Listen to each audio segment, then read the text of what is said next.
Dear student, कैसे हो आप सब लोग। I hope you safe and fine. ठीक है, तो आज हम बात करने वाले हैं हमारा जो शॉर्ट सीरीज़ का नेक्स्ट टॉपिक होने वाला है इकोसिस्टम। उससे पहले आपको मैं एक मोटिवेशन थॉट वो बताने जा रही हूँ, जिसको आपको क्या करना है, अपनी ज़िंदगी में क्या करना है उसको उतारना। तरक्की की सबसे बड़ी रुकावट हमारे दिमाग में है, न कि बाहर की दुनिया में। तरक्की की जो सबसे बड़ी रुकावट है वो कहाँ पे है, हमारे दिमाग में, न कि बाहर की दुनिया में। अगर हमने अंदर से ये ठान लिया कि हाँ, हमें ये जो हमारी एग्ज़ाम आने वाली है उसको क्या करना है, हमें क्लियर करना है, ये तो हमें कोई भी ताकत दुनिया की नहीं रोक सकती। ठीक है, तो मुश्किलें आएंगी, मुश्किलें हमारे रास्ते में आएंगी, हज़ार आएंगी। ठीक है, आपको हिम्मत नहीं हारनी है, अपने पेशेंस के साथ, और आपको प्रिपरेशन ये इस एग्ज़ाम की करनी है, क्योंकि अभी आपको प्रिपरेशन करने के लिए खास और बिल्कुल आपका जो टाइम है ये क्या है, बहुत ज़्यादा इम्पोर्टेंट होने वाला है। तो आपको इसको वेस्ट नहीं करना है, इसका सही दिशा में और सही डायरेक्शन और सही टाइम के साथ इसका यूटिलाइजेशन करना। ठीक है, तो इसको वेस्ट नहीं करना आपको, और अपना पेशेंस बनाए रखना है। आरपीएससी कभी भी लॉन्च कर सकती है, हमारा जो एग्ज़ाम की डेट और फॉर्म है वो कभी भी लॉन्च हो सकते हैं। तो इसलिए आपको क्या करना, प्रिपरेशन अपनी पहले से ही रखनी है, ताकि जब एग्ज़ाम की डेट पास में आए तो आपको ये नहीं लगे कि आपको कुछ याद नहीं है, भाग दौड़ इतनी ज़्यादा न मचे। ठीक है, और पेशेंस लेवल अपना नहीं खोना है। तो आज हम बात करने वाले हैं इकोसिस्टम की। तो इकोसिस्टम क्या है, ये जो लिविंग और नॉन लिविंग एनिमल्स हैं, ठीक है, लिविंग थिंग्स और नॉन लिविंग थिंग्स के बीच में जो हम कड़ी मान सकते हैं उसको क्या कहते हैं, इकोसिस्टम कहते हैं। जैसे अब इकोसिस्टम क्या, जैसे हम रह रहे हैं, ठीक है, हमारे चारों ओर का क्या है, ये जो आवरण है वो क्या है, इन्वायरमेंट हो जाएगा।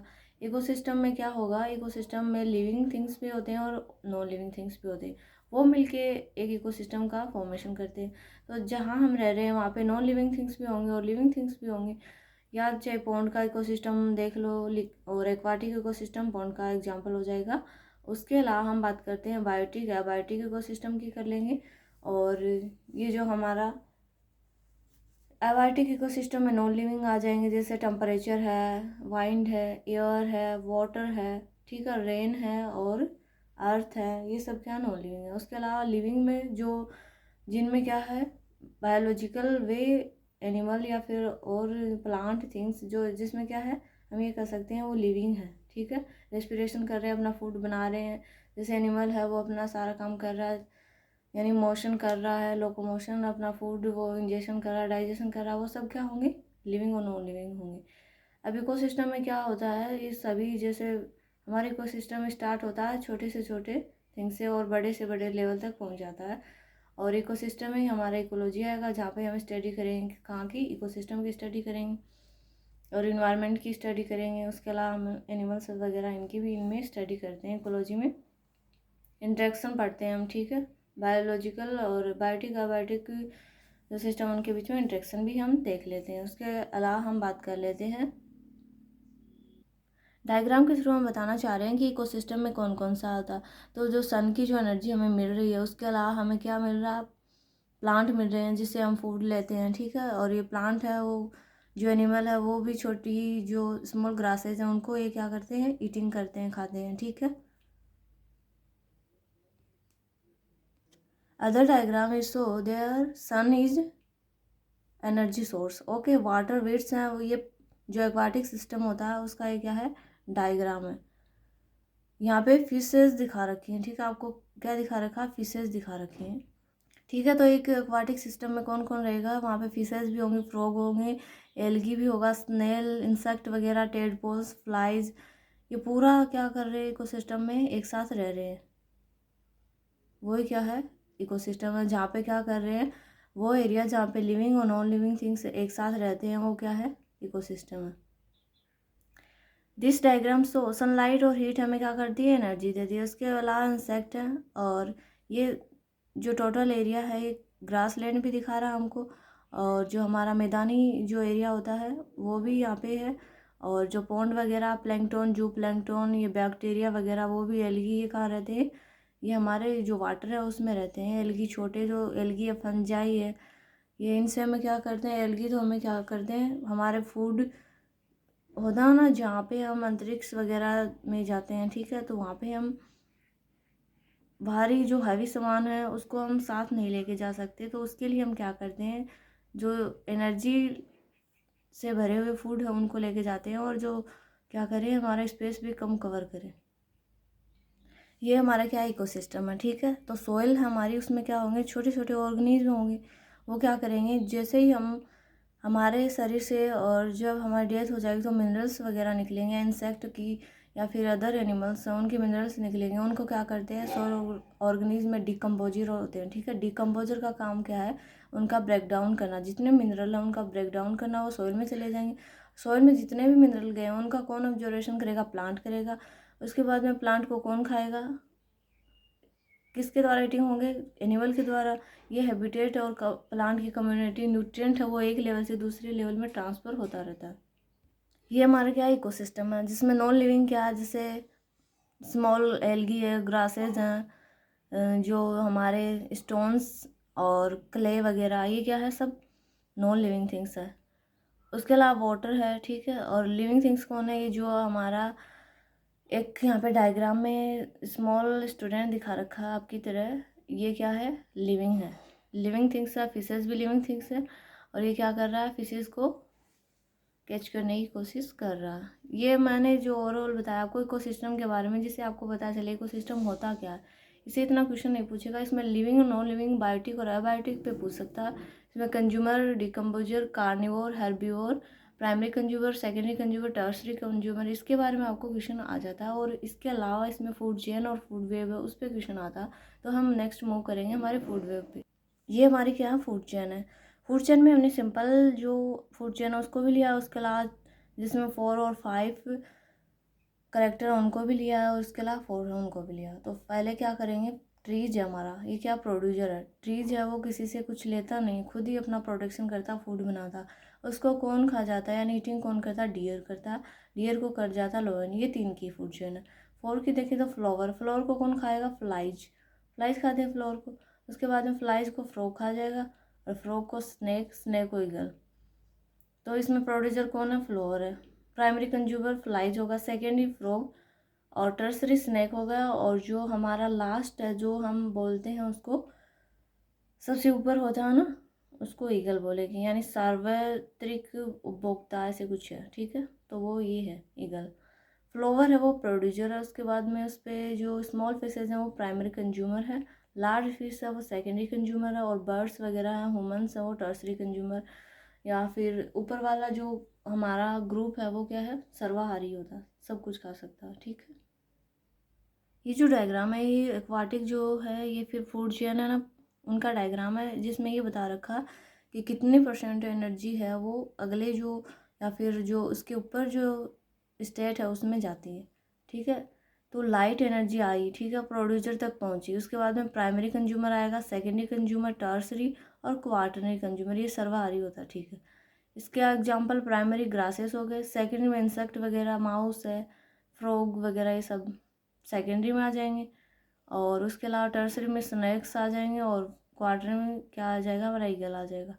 अगर हमने 20,000 किलो कैलोरी पर ईयर और प्लांट प्रोड्यूस कर रहे हैं, तो कितना कैलोरी प्राइमरी कंज्यूमर तक पहुंचेगा, 2000, ठीक है, यानी 2000 किलो कैलोरी पहुंचेगा। उसके अलावा जो फ़रोग की बात करते हैं तो उसमें 200 किलो कैलोरी ही पहुंचेंगे, यानी 10% पहुंचेंगे। इसका 10% निकाल लो और आगे आगे कर दो। आपको एग्जांपल के थ्रू पूछ ले कि 50,000 किसकी है, यानी 50,000 किसकी है, प्राइमरी प्रोड्यूसर की है। तो आपको क्या करना, 90% खर्च करवा देनी है, 10% आगे में पहुंचेगी। तो एक एक इनकी जीरो हटा देंगे हमने कि ईजी कैलकुलेशन हो सके, इसीलिए हमने एक एक इनकी जो आगे की जीरो है वो उठा दी है। और लास्ट में 2 किलो कैलोरी कहाँ पे पहुँची है, जो ऊपर वाला है उपभोक्ता। इसलिए हमें क्या नहीं खाना चाहिए, जो फिशेज़ हैं उसमें जो बड़ी एज की फिशेज़ हैं उनको नहीं खाना चाहिए, क्योंकि उनमें टॉक्सिसिटी इतनी बड़ी होती है कि हमारे अंदर जाके वो नुकसान करती है। तो आपको अगर फ़िश खाने का शौक़ है या फिर आप खाते हो, तो आपको जो छोटी मछलियाँ आती हैं उनको खाना चाहिए। जो बड़ी मछलियाँ होती है उनको खाने से आपके जो शरीर में है ना, जो डिजीज़ है उनका और टॉक्सिसिटी आपके, क्योंकि उसी लेवल पर टॉक्सिसिटी सबसे ज़्यादा होती है, प्रोडक्शन रेट और एनर्जी लेवल उस टाइम कम हो जाता है। तो इसलिए आपको बड़ी जो मछलियाँ उनसे बचना चाहिए, छोटी मछलियाँ उनका सेवन करना चाहिए। डिकम्पोजर का काम क्या है, इन सब की डेथ हो जाएगी तो डिकम्पोजर क्या करेंगे, उस एनर्जी को हीट के फॉर्म में और चेंज कर देंगे, जिससे वो क्या हो जाएगी, तो क्या हो जाए, वाटर डेड मैटर अगर ये मर जाएंगे, ठीक है, तो डिकम्पोजर इनको चेंज कर देगा। ये हमारी क्या फूड चेन है, जिसमें सन है वो सन क्या करेगा, ग्रासेज है वो सन की प्रेजेंस में प्रोड्यूसर है, वो क्या करेगा, अपना भोजन बना रहा, फूड ऑब्जर्वेशन कर रहा।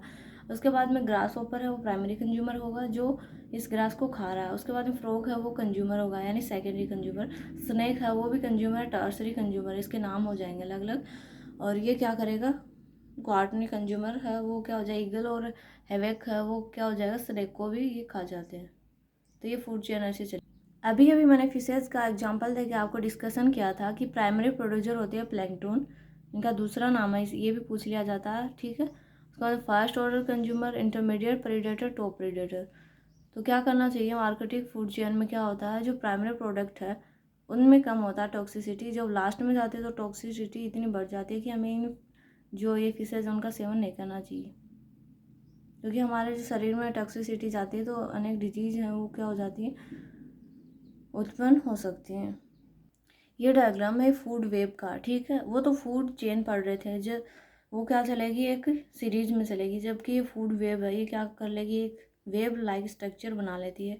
जैसे एक जो स्पीसीज है उस पर 2-3 स्पीसीज खाने के लिए डिपेंड हो जाते हैं, लाइक दैट ग्रासेज है उसको कौन खाएगा, ग्रास ऊपर भी खाएगा और माउस भी खाएगा और खरगोश भी खाएगा, 3 डिपेंड हो गए ना। अब खरगोश को कौन कौन खाएगा, अब ये देखो, खरगोश को है वो फॉक्स खा जाएगी, फॉक्स है वो माउस और खरगोश दोनों को खाएगी, और ये जो हावक है ये सबको खा लेगा, ठीक है। उसके बाद फ्रॉग की बात करें, ग्रास ओपर को भी खा रहा है, और ये बर्ड है ये भी ग्रास ओपर को खा रही है। फ्रॉग को कौन खा रहा है, ओल भी खा रहा है, स्नेक भी खा रहा है, और सबको खाने वाला है वो क्या होगा। ऐसे क्या करते हैं, 2-3 रिलेशन एक के साथ बना लेते हैं कि ये मुझे नहीं मिला भोजन के लिए, यानी रेबिट खाना मुझे, ठीक है, रेबिट नहीं मिला तो मैं माउस खा लूँगा, ये क्या सोचती है, फॉक्स सोचती है। उसके अलावा ओल की बात करें तो ओल क्या करता है, ये माउस भी खा सकता है और फ्रॉग भी।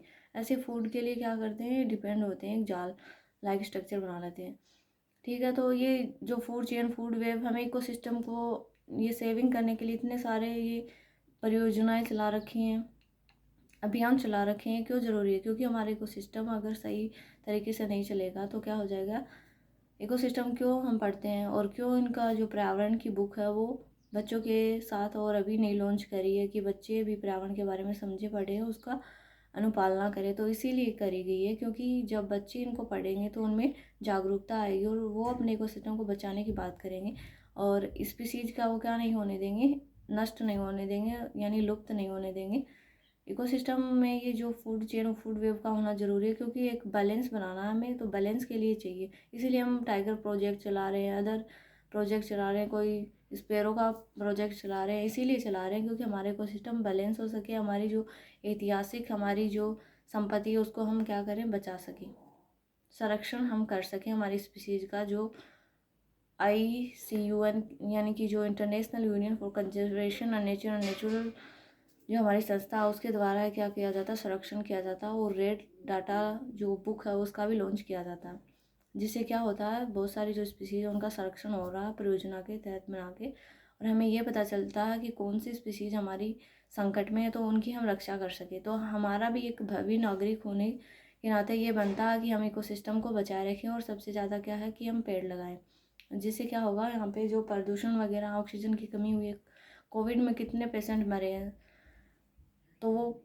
ऑक्सीजन की कमी से सबसे ज़्यादा यहाँ पे डेथ हुई है कोविड के टाइम पे। तो इसलिए हमें ऑक्सीजन कहाँ से आएगी, हमें जब हमारी जो अर्थ है उस पर वृक्ष नहीं होंगे, तो हमें क्या करना, ट्रीज वगैरह अपने घर के आसपास हमें, ताकि ऑक्सीजन हमें पर्याप्त मात्रा में मिल सके, डिजीज़ का भी खतरा कम हो और इकोसिस्टम को भी बैलेंस किया जा सके। तो आज हमने फूड चेन, फूड वेब देख लिए।